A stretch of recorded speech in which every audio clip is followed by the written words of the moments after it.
Hey folks, how you doing? Just getting going here.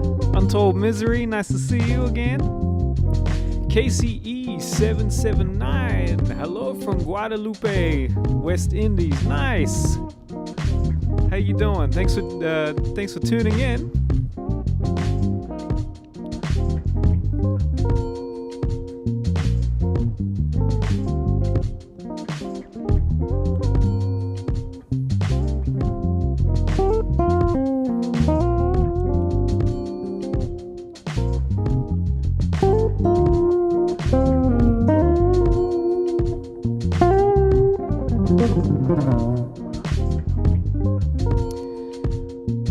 Have I ever tried any reverse delay with bass?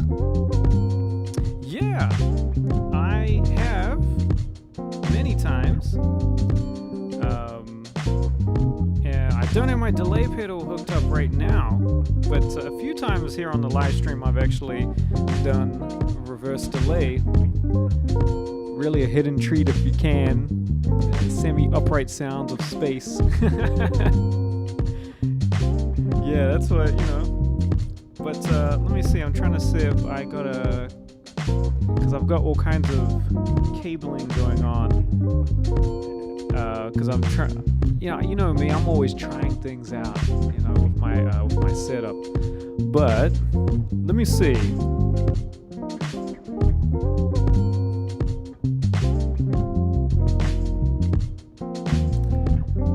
I could make it work. I think I've got an extra cable here.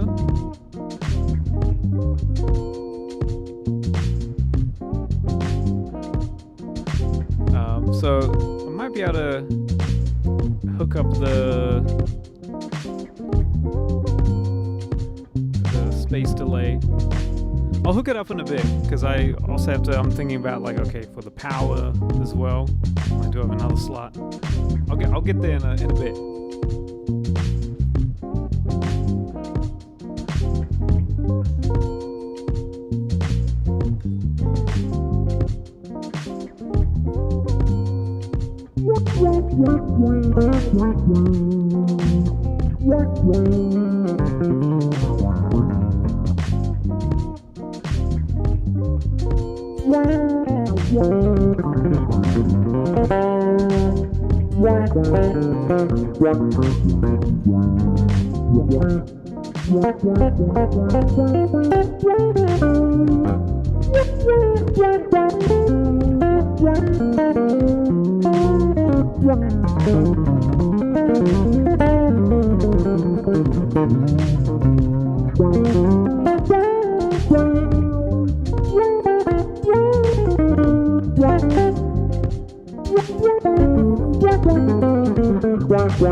That's cool. You're going on a 1,500 kilometer trip to run. To run?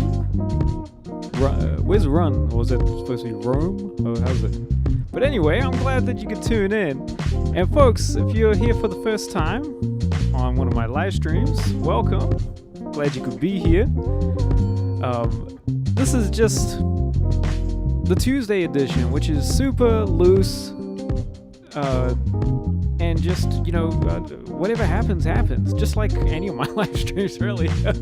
But it is also a big bass hang as well, where we get to connect about bass playing. So if you have any questions about bass playing, please pop it down in the chat. Anything at all about bass playing. So, gear obviously is one that is very important and very exciting to talk about. Anything to do with, bass playing concepts, techniques, any kind of applications of certain, theoretical elements as well. One of the things that's been very popular on my Instagram that people have been really into, that I've been putting out, is stuff about Lydian, using the Lydian mode, which is, it's my favorite mode for sure.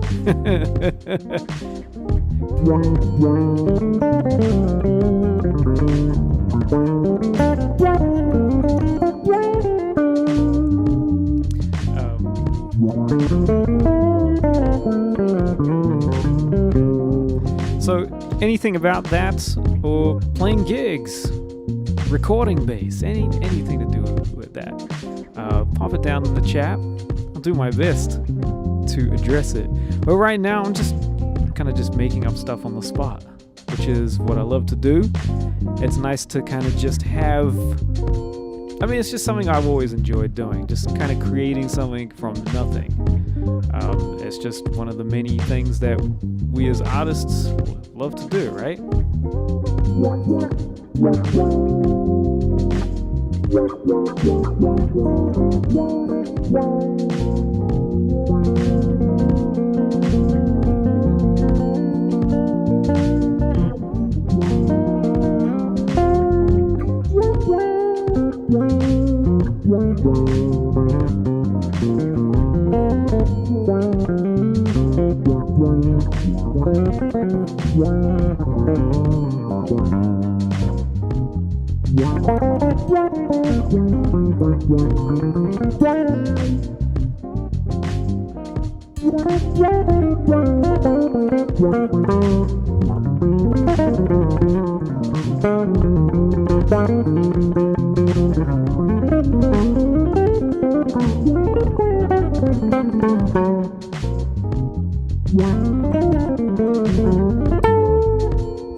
So until Misery is asking, I was going to ask, how do you train your ear to anticipate song structure in a live sense? Well, that's a really good question. So to anticipate song structure, you got to know about song structure, or just form, understanding form of how a lot of songs are. And if we're, for example, if you're looking at like a jazz tune, right, the most common structure of a jazz tune, like a jazz standard, is going to be 2 A sections, a B section or a bridge, and then an A section, so A, B, A, right? It's going to be like that. That's the most common kind of basic structure right there. So understanding how that works. You might get something that is totally different. You might get a tune that is literally just an A section and a B section. It might be like that. And then going into more of like the typical pop song, of where you might have an intro, you got a verse, you go into maybe a pre-chorus. Not always a pre-chorus. Sometimes it goes verse, chorus, verse, chorus, bridge, chorus, right? The understanding things like that, right? So being familiar with different forms. And then you have tunes that you can't necessarily anticipate on the spot, other than knowing the tune. So you might have a tune that's like true composed, but another thing is also that is going to help you anticipate is obviously the listening aspect of the whole thing. Listening, where is the melody going? How are the chords building up, right? How are the other musicians reacting to that as well? So being able to communicate and to interact and react with what is going on there. And you have to be able to do that in many different elements of dynamics is one, where you're placing your notes, how many notes you're using, the range of where you're playing on your bass, and also tone is a big one as well. Now, in terms of training your ear to anticipate, a lot of it's a lot of listening and watching. You know, it really, and I'm talking from my experience of how I could anticipate certain things.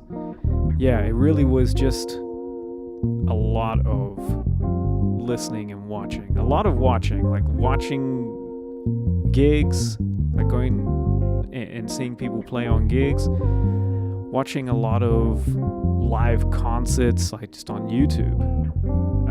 And before YouTube, I had videos, I had DVDs, right, of concerts, and I used to watch those all the time. And then, of course, when YouTube came out, it's endless. You go down the rabbit hole. More or less anything is available. So seeing a lot of my influences, my favorite musicians doing the thing, right? And analyzing what is it that they're doing? Why did they react in that way? How did they anticipate that section coming up? When you have that kind of sensibility of not just playing the song, but being the song, then when you play music with other people who are on the same wavelength as you, it's almost like ESP. You know, this whole this communication of where you both do something right at the same time, but you weren't looking at each other, or you didn't say, okay, I'm going to go to this chord now. Unless, yeah, it's in a song structure. But in terms of like maybe you might hit like some sort of melodic thing or whatever, it's more than just playing the tune. It's being the tune. Sometimes it can be a little hard to explain just because it's something where it's just one of those. It can be one of those things to you just have to experience it to know what's up in a way. But in terms of song structure, yeah, you just got to be familiar with different types of forms, understanding form, instead of just, okay, we're going, it's just playing A minor here, and then at some point it goes to B minor. No, actually being able to feel how that works. And how does each section relate to like something like the melody? Things like that. There was a video that's been going around recently of Herbie Hancock, who is demonstrating his tune Actual Proof, which is a pretty complicated tune. And he's counting through it as he's playing it. And for those who don't know, the real book chart of this tune has some discrepancies, and it's to a point where, you know, it's better to learn the tune from the recording. Don't look at the chart. The chart is wrong. Throw the chart away, because there's like a random bar of 5 in there at some point and a bar of 3 as well. But the whole thing is in 4. That's the thing. And also the way it's written, the melody comes in is very strange, and it actually makes people more confused. But anyway, that's a type of tune that doesn't necessarily have a typical song structure.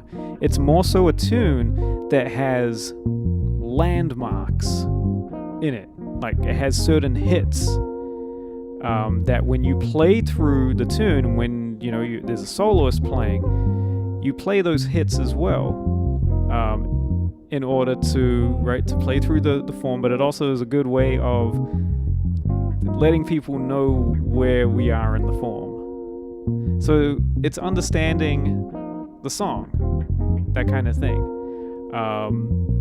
The other thing too, in terms of anticipation, when you're playing something, is to anticipate that, generally in most jazz standards or most pop tunes as well, a lot of phrases are going to be pretty even most of the time. There are some things that have maybe like a 5 measure phrase or 3 measure phrase or whatever, things like that, or there might be like a random bar of 2. But we want to anticipate that like things are going to be pretty equal as well. So being able to feel what, that feels like. Knowing naturally without having to count, what does 4 measures feel like? What does 8 measures? Things like that. Also, what does 6 measures feel like as well? Things like that. So that when you're changing to a different section, your ear can hear when in the music when that's going to happen. So I hope that's helpful. It's definitely a huge rabbit hole I could go down for sure.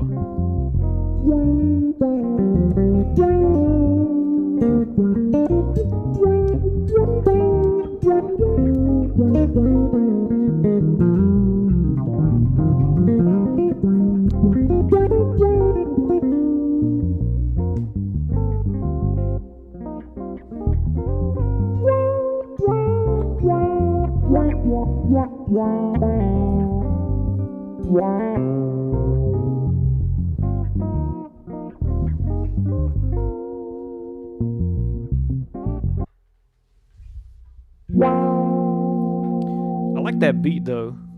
That's the thing. So let's try. Oops.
Yeah, I gotta remember those chords now.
Down tempo, kind of lo-fi hip hop night.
Bad cable.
Why did I choose to do that? Sasha, what's up, man? Hot Vig, how you doing? So what's my thought process on improvising on actual proof? Thought process, what's that? Improvising, what's that? Actual proof, what's that? In other words, everything goes out the window. That's my thought process. No, so obviously this is a very complicated tune, and I'm playing it way faster than it actually should be. So I should just let's just slow it down. Actually, that way we can kind of understand. So I'm just gonna.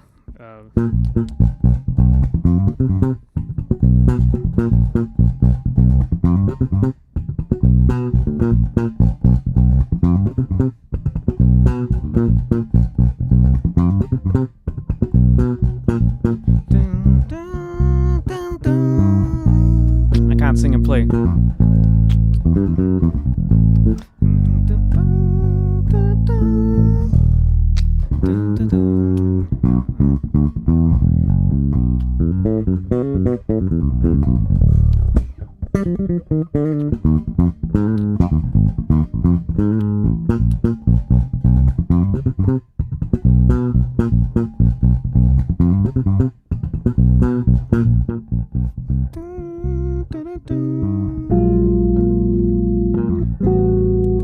Yeah, that's a little more doable, right? So, this is the thing, I definitely, in terms of like, okay, how do you play like harmonically over a tune like this? Because I mean, first of all, like, you know, what the hell is going on? So when it gets here to that first chord, so I'll just pause the thing. So obviously the main vamp is over this kind of like C minor thing, you know? So that allows you, okay, for that part, you can do stuff in C minor. Yay!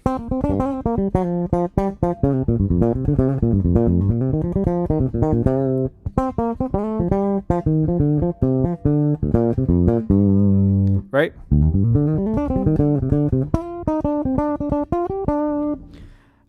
Which is very helpful.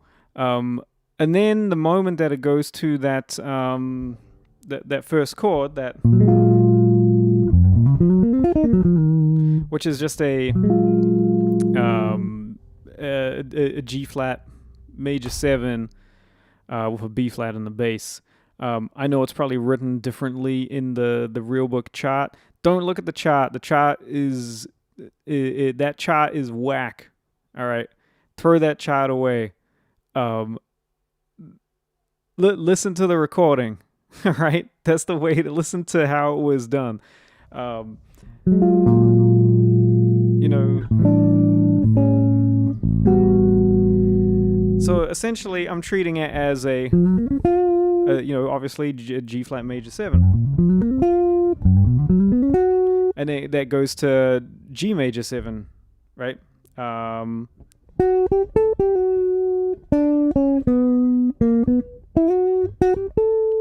But you know, with an A in the bass. So you can also look at it as like an A sus, which, you know, obviously you could play a G major 7 over that.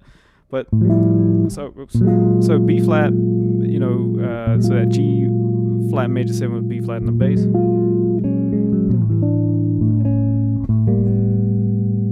You know?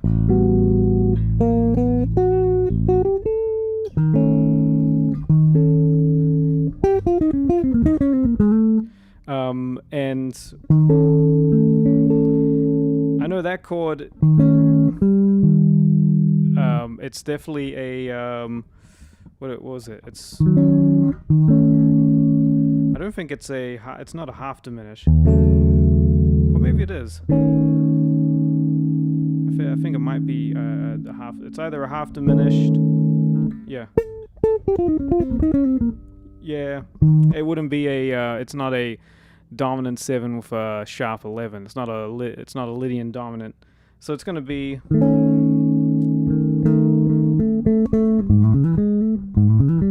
yeah.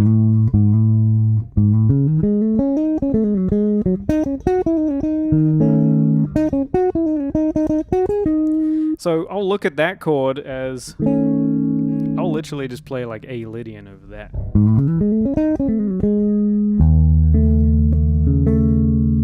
You know, so I treat each, you know, chord, and this is the thing which is interesting. I'll treat each chord as like little cells, you know, for that. And then when it gets to the, you know, that, you know, because it goes by so fast, you can actually, you could literally get away with just kind of just winging it on that, you know.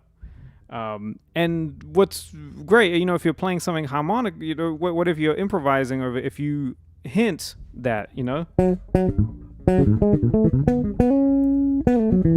so that, you know, when after that phrase, boom, boom, boom, boom, boom. And I've heard this played a few different ways. I mean, I've heard it played as an A major 7. I've heard it played as a B sus. Generally, a lot of live shows I've heard Herbie play this. It's always been a B sus. So, which, I mean, obviously you could just play A major 7 over that.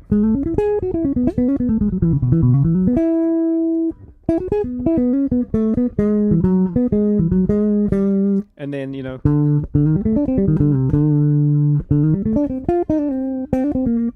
and then there's this whole like D Phrygian kind of thing, which again you just play E flat, just play E flat Lydian over there and you'll be good. So this is the thing, is that a lot of this you can literally just play major 7 like chords over this whole thing, which is really cool, you know. You know. And that right there, you know, you just play an A flat major. I can't even talk right now. A flat major over that. You know, that's the thing. And I've played this tune so many times, and I've crashed and burned, and I've, you know, been able to kind of pull myself out of the wreckage of that to where I can then, you know, fly again on it. And that's taken like a while to kind of get used to it, and especially with the way that the form goes. And I was saying earlier about a tune like this, the thing that is going to help you understand the form is the landmarks of the tune. So obviously, if you look at the first part, the vamp,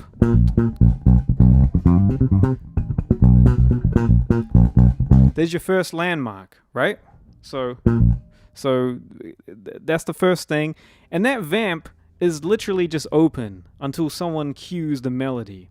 The way it's written on the chart, it has this weird, like, it has this vamp, and then it has like 2.5 measures that are free before the melody comes in, which is just absolutely bogus. That's why that chart is whack. Don't look at it.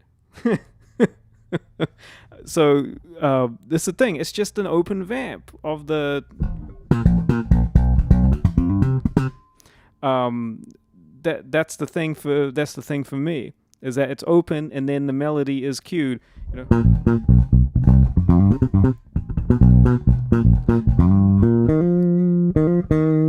There's your second landmark where the melody comes in. Boom.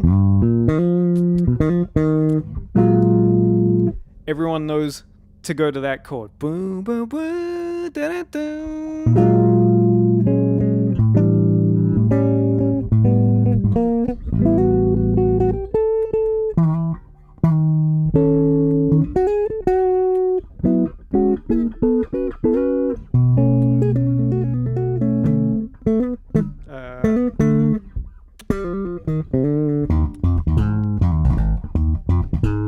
It's full of all those hits. Those are landmarks. So go through the tune, count the landmarks, know where they are at. The more you play this tune, this is the thing. It's a tune that has to be played repetitively to really internalize it. That's the thing. And so Sasha's saying, can you say that again with the sus chord? What is the obvious way to you? So the obvious way for me for playing a sus chord, so say for example you have, and this goes for any sus chord. If you have a B sus, like a B7 sus 4,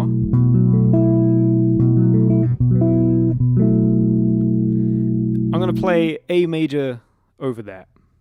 A major 7. That's my going off of the 7th of the chord.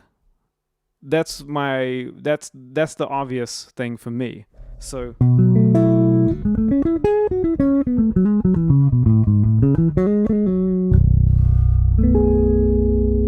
right, and that's something that was taught to me very early on when I started learning the tune Maiden Voyage, another Herbie tune, which is built off of sus chords. I was having a difficult time trying to improvise over something like that, and my jazz improv teacher at the time, an incredible guitar player, Larry Coons, he said, try this. Try just going off of the 7th of every one of those chords. And he said, and that will help you understand the sound, the chord tones, and the extensions of what goes into these chords. Because what's really nice, you play a B sus, and you play an A major 7 over that.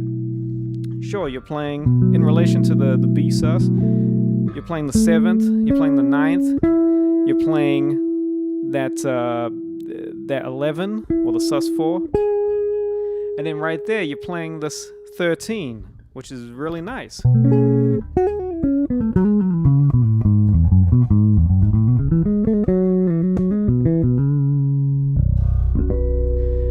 So in terms of playing a sus chord, that's the obvious way for me, is just going off of the 7th,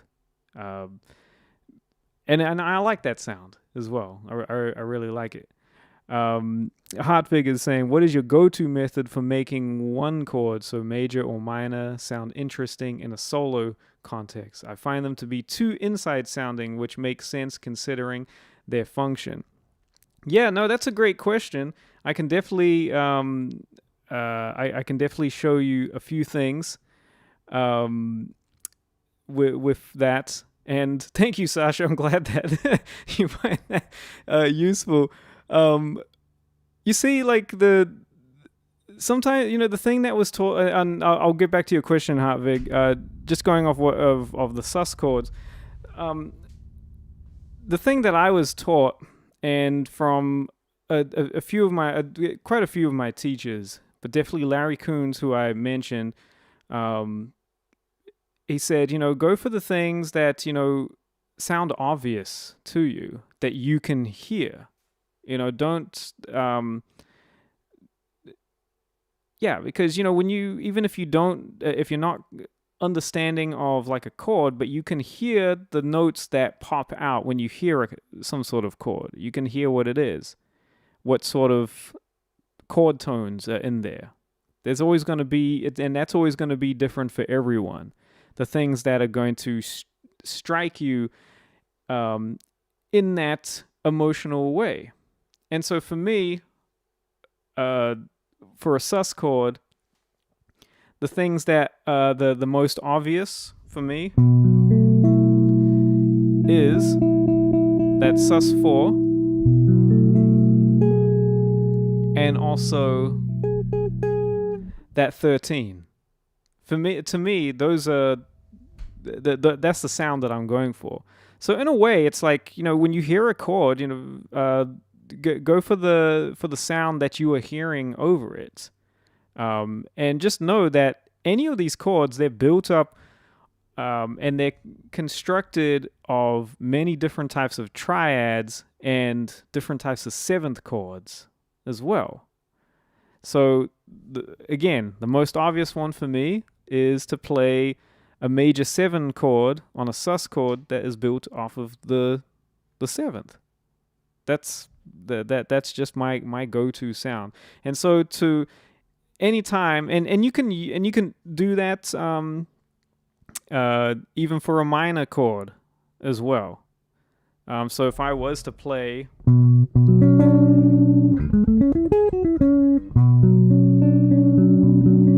bass is out of tune right now. So if I was to play, a B minor 7 chord, I can still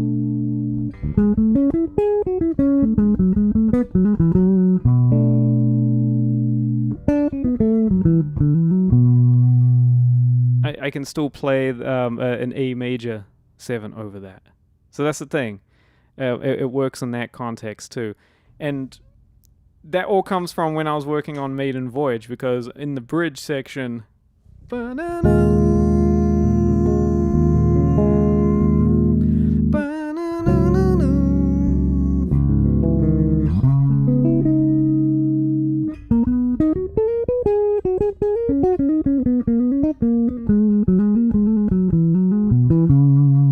so that's the thing. With that minor, that minor 7 chord, so you can still derive it off of the 7th. So yeah. Going back to what Hartvig was asking, so let's take a tune like something like. And I was actually just doing this with a student the other day. Roy Hargrove's what's it, Saint Denis, was it Strasbourg Saint Denis? So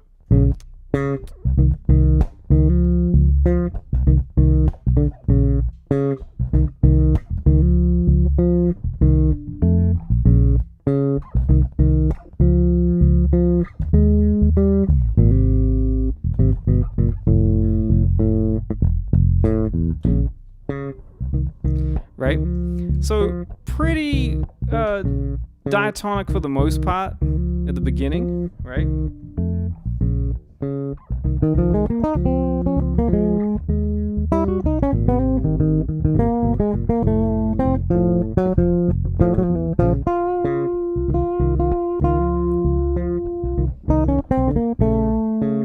So the thing that I might want to do on a tune like this, so looking at the diatonic part, which is going to be, you could look at it as like, okay, it's in the key of A flat major, right?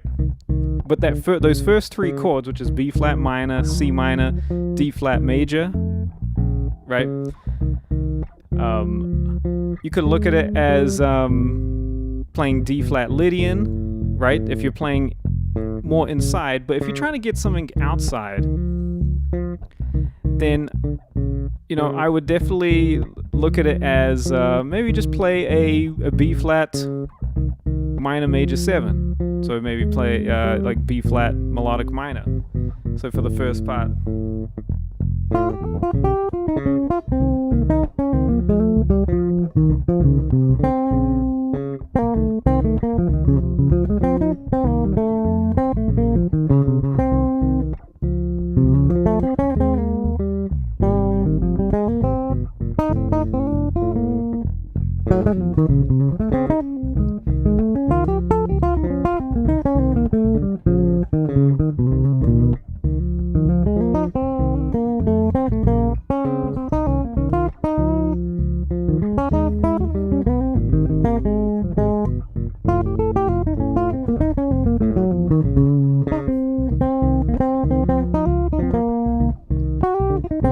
So when you mix it up like that, right?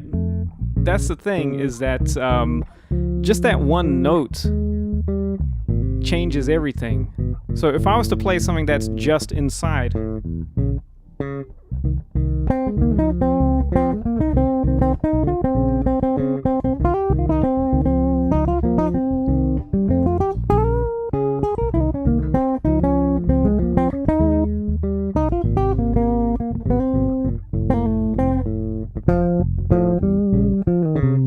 right? Pretty inside, which is great, which is fine, you know? It's good to know how to play inside effectively. But then, yeah, you want to add a little tension. And so just changing this one note, so what I'm going to do is I'm going to add an A natural, right? Because it wants to resolve there. Or, right?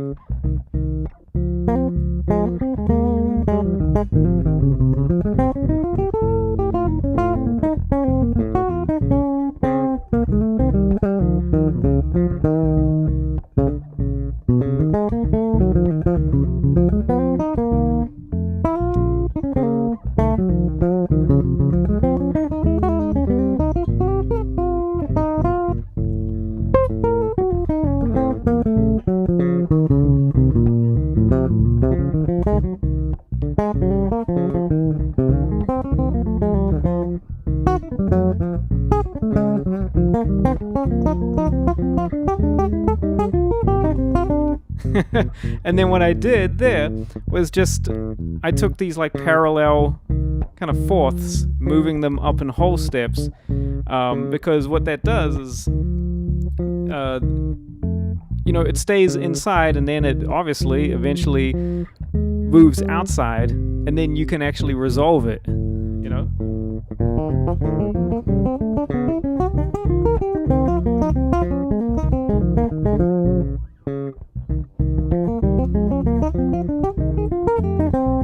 You know, you can do little silly things like that. But when you know, actually use it, you know, creatively, it can work.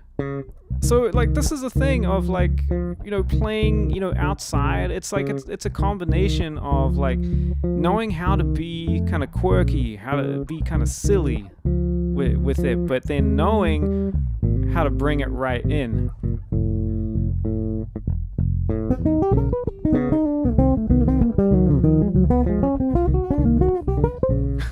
You know, if you want to take it really out like that, you know, it's...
You know, whatever. Something like that. It pays to like play around and just play the stuff that the stuff that you know is safe, and then make it unsafe. You know what I mean? This is probably a terrible analogy or comparison.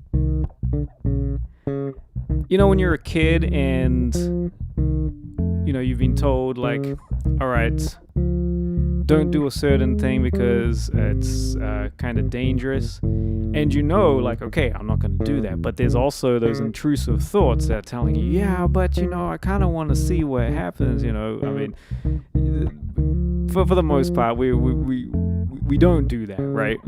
Or like, oh, I wonder what would happen, or we're scared to even try it. But there are a few people who will take the risks, right?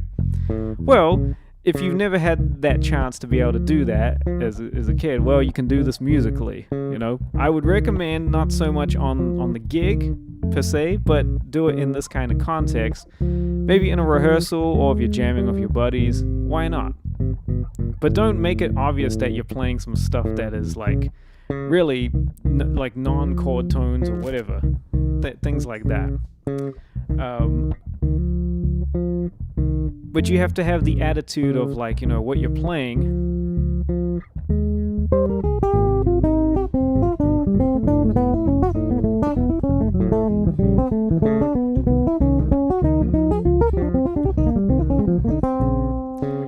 And also at some points, you know, like you play some stuff and eventually it'll line up. You know, it's just like that whole thing of, I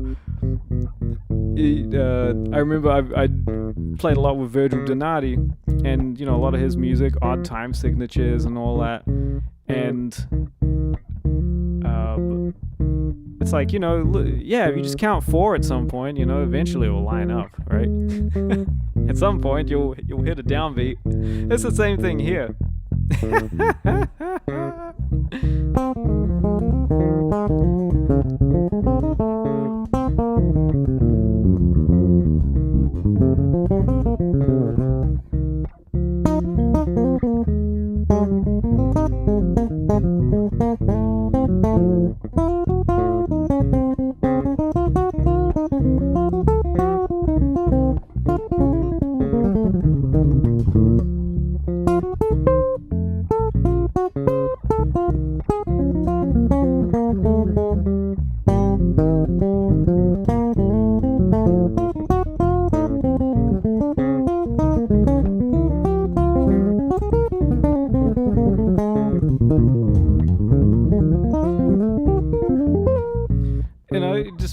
Play some out stuff, you know. You got to give yourself permission to really try it out, right? And that also, when you combine that with transcription analysis of great soloists, you get more of an idea on like, okay, how that can be effectively done as well. Sometimes, and I saw a great post by my buddy, some of you might follow him, great upright bassist. His name is Will Lyle, and I've known Will a number of years now, even when he was still a student studying at Berklee College of Music. But anyway, he put out a really good post today, like, you know, sometimes in a solo, there are those the bits outside of playing the correct stuff over the changes that still also make the solo. You know, he went on to give a few examples, in particular someone like Wayne Shorter, who could make some squeaks and squawks and all that over like a blues, and it would still sound like incredible, but then knew how to bring it back in. Same thing with like John Coltrane as well, you know, doing something like taking a pentatonic like a half step above. So instead of going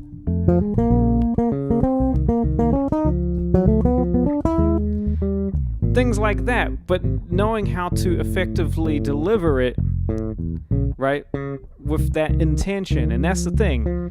When you're going to play stuff, it's all about an intention. and you always want to play with intention. That's where the whole thing of like, all right, yeah, you can make all the wrong notes like sound right, you know, but if you know how to do that, that's the thing. But there are times where, yeah, you play over something and you play a minor or major third over a minor chord, and sometimes that could be a little crunchy and maybe a little too obvious. But you see, there are moments of where things like this could actually work.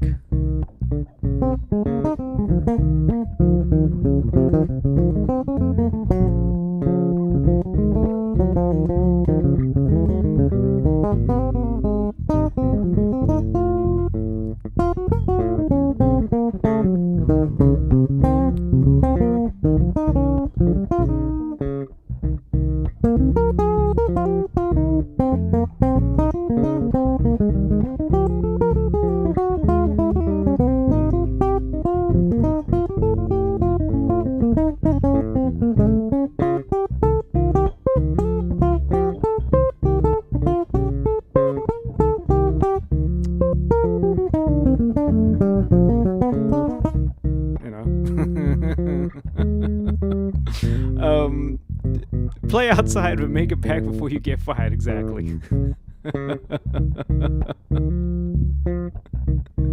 And again, it's dependent on the tune as well. All right.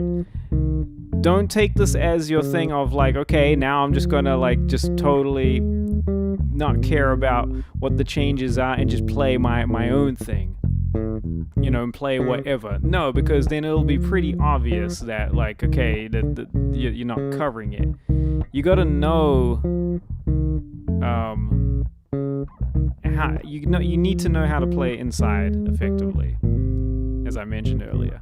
And then bit by bit, you can like start dipping your feet over the line. All right. And once you know how to do that and come back in safely, then that's going to be the thing. It took me like a long time to kind of figure that out. And, you know, I love playing inside the box. Because a lot of times inside the box you get some, you know, really nice melodies, right? And there's a time and place for it all. That's the thing. So yeah. What was Sasha saying? Minor and major chords I found to be more easy. Sus chords have been a mystery I couldn't solve so far, but that helped. Oh well, hey man, I'm glad that you could figure that out. And you'll play some really cool stuff over that. So definitely like approach it in that point. And you know, just to go back to, you know, to Maiden Voyage.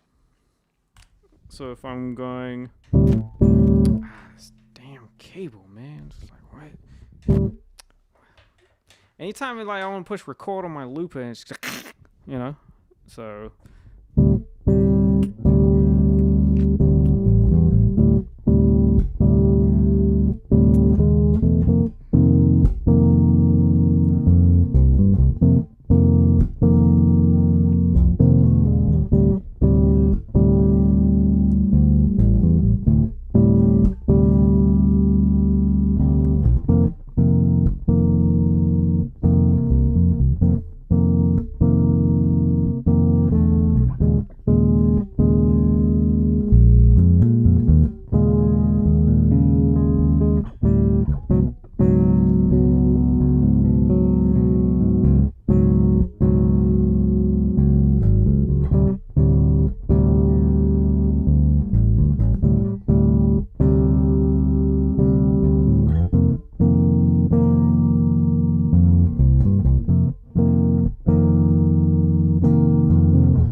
So that D sus, play C major 7 over that. F sus, E flat major 7. Back to C major 7.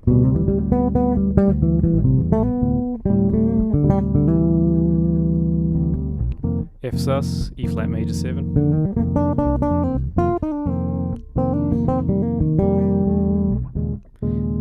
This E flat sus is going to be D flat major 7. This C sharp minor 7, I'm going to play a B major 7. And we're back to D sus.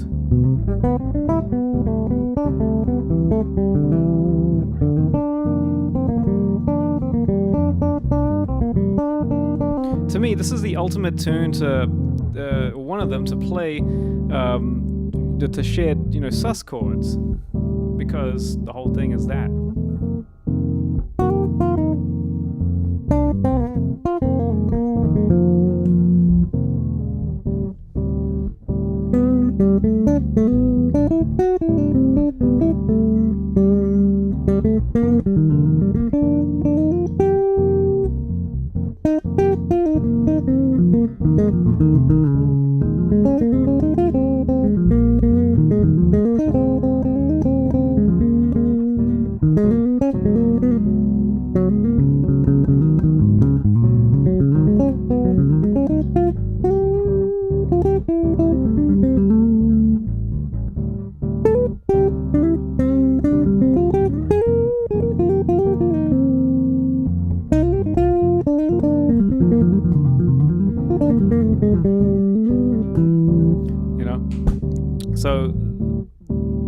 So that's a great way of looking at sus chords in that sense. At least that's my kind of favorite way to look at it. And you can still, you've probably heard that rule. You can't play the major third over a sus chord. I mean, you can.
That's how I look at it. That's all derived from the seventh, and then you'll find your other triads and seventh chords that kind of go within that, and that's a good way of looking at any chord, really. Whether it's a major 7 chord, or you look at a half diminished chord, or you look at a fully diminished chord. You can derive it from whatever degree of the chord, and then that way, that's a really great way of not always just being stuck to playing a root position thing that is based off of what the chord is, right? That way you can start on a different note, and it lets you explore the different kind of spectrum or the different tiers of the chord. So I hope that's all helpful, folks. I'm gonna call it a night there for me.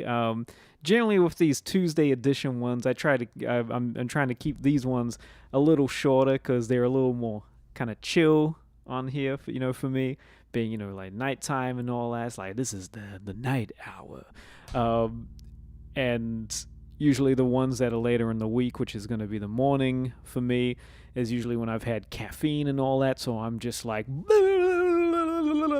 you know, and those go longer as well. So it's nice to have like two different kind of vibes going on, you know, every week of the live stream. That's why this one's called the Tuesday edition. Still, you know, relatively like the same, you know, kind of format in some certain ways, but you know, in a sense, the point of doing all this is to really to connect and to offer some sort of insight, and in real time be able to kind of bounce ideas, and also kind of just to get myself thinking as well, certain things. So I appreciate you all hanging out and you know, tuning in. If you haven't, please like and subscribe. Also in the description box are the links to my resources at Bass with Benjamin. So if you'd like to check out my courses or take a lesson with me, join my bass coaching and mentoring program, which is all one-on-one, you can do so. Just check out the information down below at the links. But anything I can do for you in your bass journey, this is what Bass with Benjamin is about. This is why I started Bass with Benjamin. And so this is always a wonderful thing, doing these live streams and connecting with, you know, passionate bass players and musicians from around the world. So thank you, folks. I appreciate you all. Sasha, great to see you, bro. Thank you, man. I appreciate it, you know. And for those of you who haven't checked out Sasha's page, please do. Sasha is an incredible player himself and has some great, wonderful resources and videos, really great like analytical videos of the various techniques and the way, and also just different insights into the mentality of playing and being a musician as well. So I recommend you check out his content as well. Hartvig, great to see you, man. Appreciate it. Whoever else was here, Untold Misery, I know I saw earlier. And I think, yeah, you were taking the trip. Let's take a trip on a plane. Let's take whatever it's called. No, what's it? Let's take a plane to Bermuda. Let's take a plane to St. Paul. Let's go to Boston. Let's Boston for chowder. Let's get away from it all. Dun, dun, dun, dun, dun, dun, dun, dun, dun. Oh man, this is a like old song that I used to see exactly. You know how this is when you know that like I need to go to bed. When I'm just kind of doing kind of stuff like this. The Tuesday edition. Anyway, folks, take care. Great to see you all, and I'll see you again soon. All right. I may as well just play. All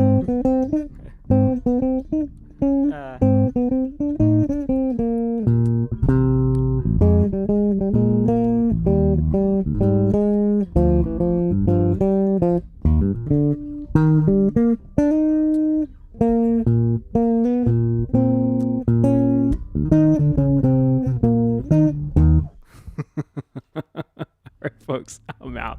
See ya.